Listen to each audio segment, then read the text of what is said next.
going to unbox and take a quick look at The Hill of Death, Champion Hill. This is from Tiny Battle Publishing, who was kind enough to send me this copy. Mr. Mark Walker, want to thank him for that. This is the first, I believe, in a new line of Civil War games or battle games from Tiny Battle called a Shattered Union series. And this is a Shattered Union series game, and this is heavily influenced by A Most Fearful Sacrifice. This is designed by Herman Luttmann, and so is this game and this series. And it's actually kind of related because Flying Pig is kind of a sister or big brother of Tiny Battle. Both fall under Mark Walker and his line of games. The Most Fearful Sacrifice was called, I think, the Black Swan system. This is now the Shattered Union. They're going to share a lot of similarities on how to do command and combat. The Black Swan series is an evolution of the, I think, the Blind Sword system. Mr. Luttmann has the same system or similar systems that he's used with different publishers, and therefore they have some different names. One of the innovations to A Most Fearful Sacrifice is going from chit pool to card pool with the orders, and I believe that the Shattered Union series or the Hill of Death is going to continue with that in using cards. Anyway, so that Most Fearful Sacrifice by Herman Luttmann, and now a Shattered Union series from Mr. Luttmann, and we're dealing with the Hill of Death, Champion Hill. Another reason why this game interests me, or this topic interests me, is Champion Hill. I've covered this in some of my other videos, or at least other games. Covered Champion Hill from, it's a Civil War Brigade series from the Gamers. One reason why I've been interested in this is because of this date here, May 16th. That just happens to be my birthday, my anniversary, and the day I graduated law school. So I try to keep all my dates tightly packed into one file. So yeah, there's not a lot of significant games, or battles, I should say, on May 16th that are simulated, and so Champion Hill is one of them, and so something that I always catches my eye. Looking at the back of the box here, here's the example of some of those cards you're going to see for orders, some of the counters. You have here the note, heavily influenced by his popular A Most Fearful Sacrifice, Herman Luttmann's Shattered Union series is a new line of American Civil War war game designed to be accessible to gamers of any experience level. The series aims to provide not only a playable war game experience in about 3 hours, but also produce a realistic simulation of a 19th century battlefield. The Hill of Death is the first module in the Shattered Union series. The game covers the entire Battle of Champion Hill. This critical engagement was fought just outside Vicksburg, Mississippi on May 16, 1863, between the Union Army of the Tennessee under Major General Ulysses S. Grant and the Confederate Army of Vicksburg under Lieutenant General John C. Pemberton. And yeah, so this was one of the last major engagements before the actual siege of Vicksburg that won over. The Union was able to win over at the siege. There was a lot of battles going. There's naval actions. There's battles further east of Champion Hill and Vicksburg, but then it culminated here at a major battle at Champion Hill, which then immediately preceded the final advance and siege of and defeat of the Confederates at Vicksburg. So let's get inside the box here and see what we have from Tiny Battle. And Tiny Battle does quite a few of their games in Ziploc baggies. So I think this might be my first box game by them. I'm not sure, that I have to check. It's kind of a thin box, but a box nonetheless. You have dice here. You've got a blue and gray and red and white and black. So there you go. You get 5 different colors there. You're going to get a card here. Thank you for your purchase. So I want to thank them for sending me this. Actually, thank you for sending me this copy. I want to really extend my thanks to Tiny Battle and to Mark Walker. Here is the activation cards. We'll open those up.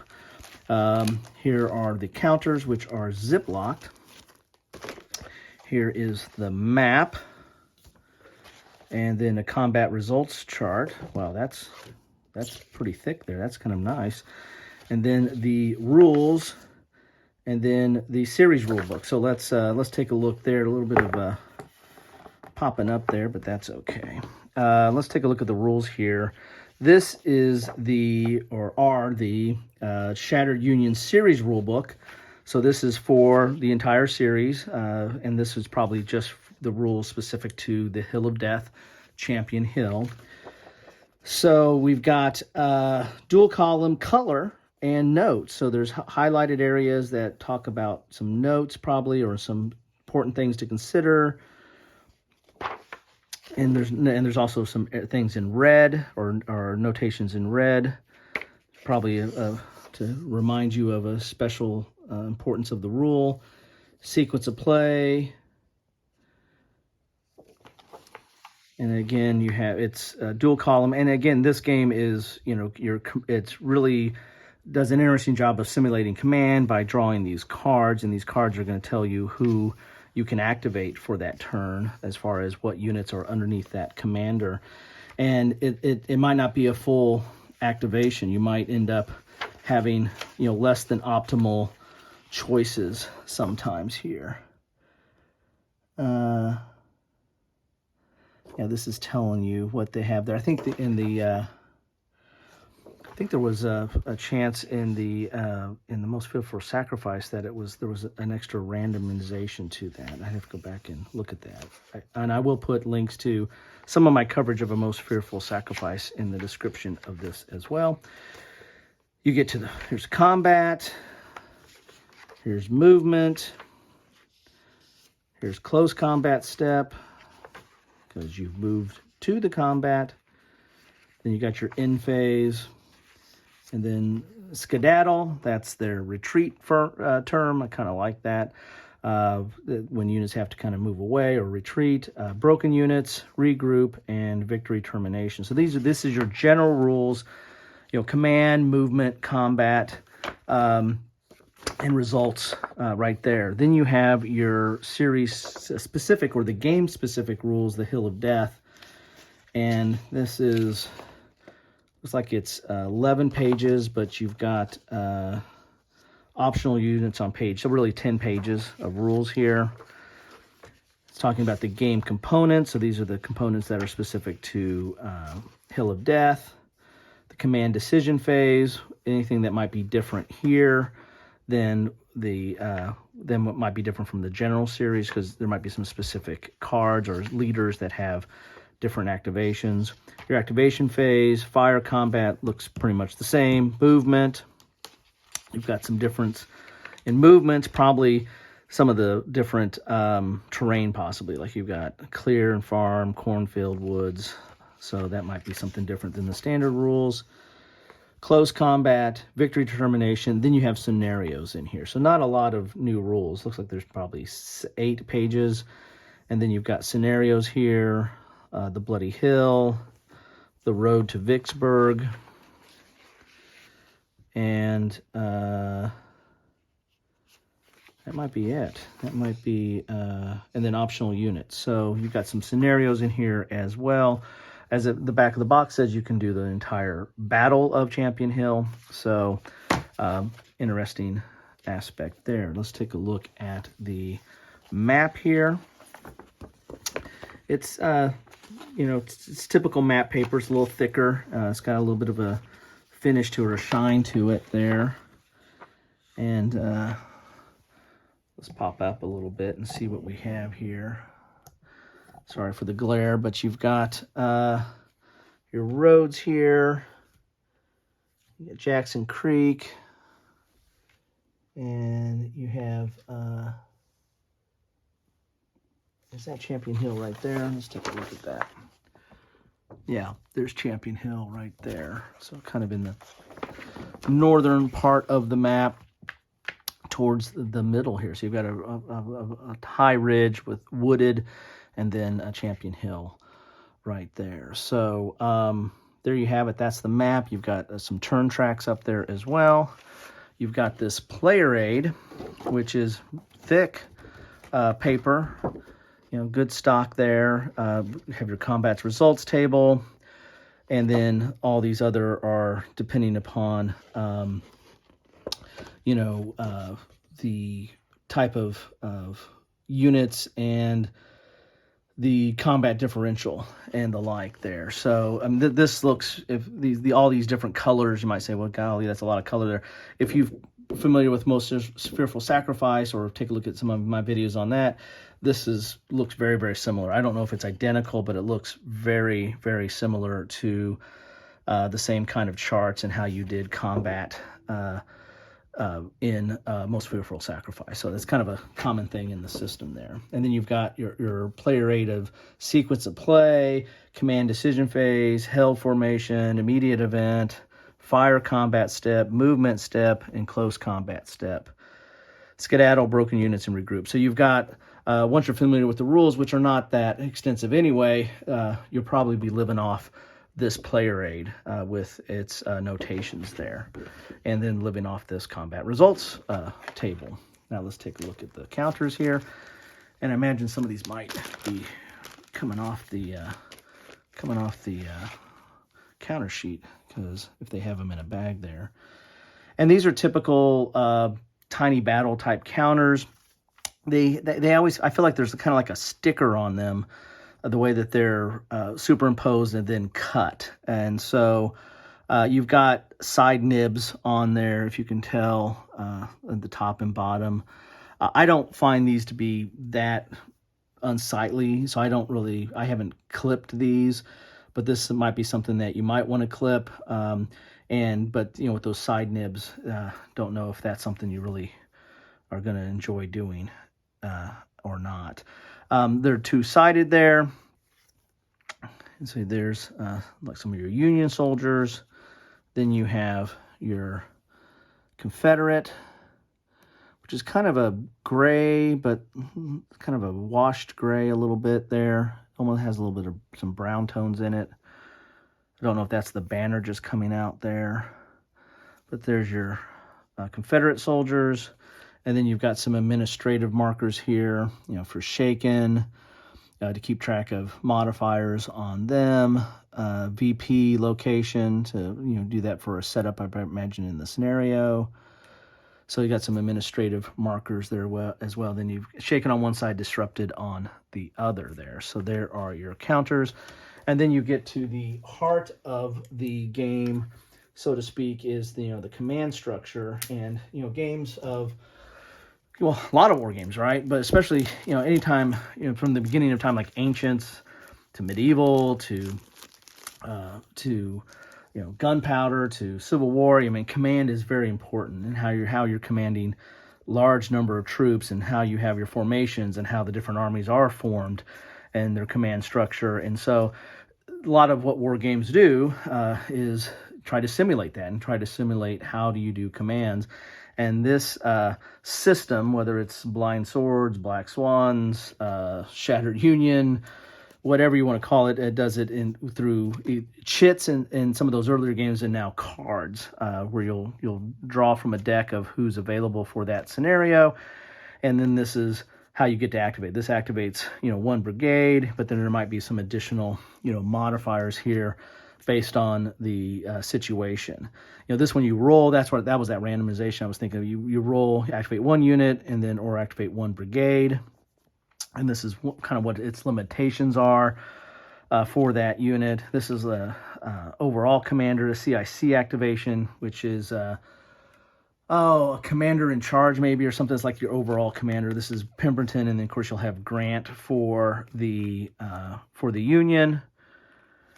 But this is, and then you'll have different activations, because there's a little randomization to it, and how that general performed that day or in that scenario is going to be reflected on the cards for that general or that leader of how they can do their activation. So as you see this one, you have to roll to see how much you activate. Here you just get to activate one brigade, and this one's just one brigade. So there you have it. There's another Pemberton there. And you have some special cards as well that could affect the board state as you're making decisions. There's a Friction of War card, Fog of War, and then here's Grant. He's a CIC activation. And then you're going to have the leaders under him. This one gets to activate one division, so already a more effective leader there, because they get to activate a whole division. You get several of that McPherson card there, so or different versions of it to do different things, but several of him have activate one division. Here, this is 1 to 5, activate one brigade, and 6 activate one division. So a little bit better than some of the Confederate leaders there in their ability to activate more troops or more groups of units there. So those are the cards.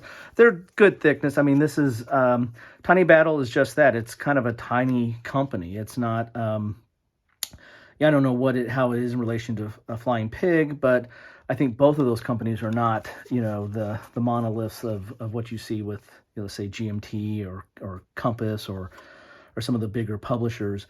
But yet, the quality is still there. I mean, the cards are good. This is, and the player rate is really good. Actually, I like this player rate better than the one in Most Fearful Sacrifice. One of the knocks on Most Fearful Sacrifice was the combat results table. You need to have a magnifying glass. And us wargamers tend to be a little bit longer in the tooth and shorter in the eyesight. And that combat results table in Most Fearful Sacrifice was an eye exam. This one's a lot bigger. If it is the same chart, I'm using this. If it's not, then I'm going to be disappointed. But this is nice player aid here. The counters are fine. I thought the counters from Flying Pig were, I think, better. The graphics look somewhat the same. I mean, there was unique graphics on a lot of the Most Fearful Sacrifice countered. I don't know if these are not all unique, but still good graphics. It's just that counter, I've just kind of so on, kind of the thickness, and it feels like it's a stickered on counter, like they had a counter sheet, put stickers on front and back, and then cut it. It's just what it feels like. I don't know if that's true, but it feels like it's not necessarily printed on there, but that's just me. And in some of their other games, like their YA Magazine games, which I don't know which of the two companies that kind of falls under, or maybe both. But some of those felt like it was a sticker more. But again, your mileage may vary. That's just my impression. But these counters are fine. I mean, those are good-looking counters. I think the information's clear on what you need to know for the game, and these are fine. And the center nibs aren't a deal breaker for me. And plus you get 5 different colored dice. So that is what you get in a box of The Hill of Death, Champion Hill from Tiny Battle Publishing. Again, want to thank Mark Walker and Tiny Battle for this, and thank Herman Luttmann for his designs. I mean, this system keeps evolving. And I think by a lot of people's commentary and experience is getting better. The Most Fearful Sacrifices was quite an accomplishment last year, and I really did not hear, other than some of the player aid stuff, I really didn't hear much negativity on that game at all. And I enjoyed playing it, and have not done the full 3 days of Gettysburg yet. But it's there. It's there for the taking. And now I have the Hill of Death, which is a little bit, closer to home in regards to, that I hold a bond with that date and with this battle in some respects. And this looks like it's a little bit more manageable battle and system that you can really, wrap your arms around and get to it. So that's what I'm going to do. I'm going to try to get to this. But I'd love to know what your thoughts are, if you have any experience with the Hill of Death or any of Herman Luttmann's systems or games. They are. I'm impressed by them. I like them. I enjoy them, and I think that Mr. Luttmann really has has something going on there. But hey, you might feel differently and love to know your thoughts on that. It's all fair game. Anyway, that's what I have for you today. Thanks for stopping by. And hey, let me know you stopped by dropping a comment. Take care.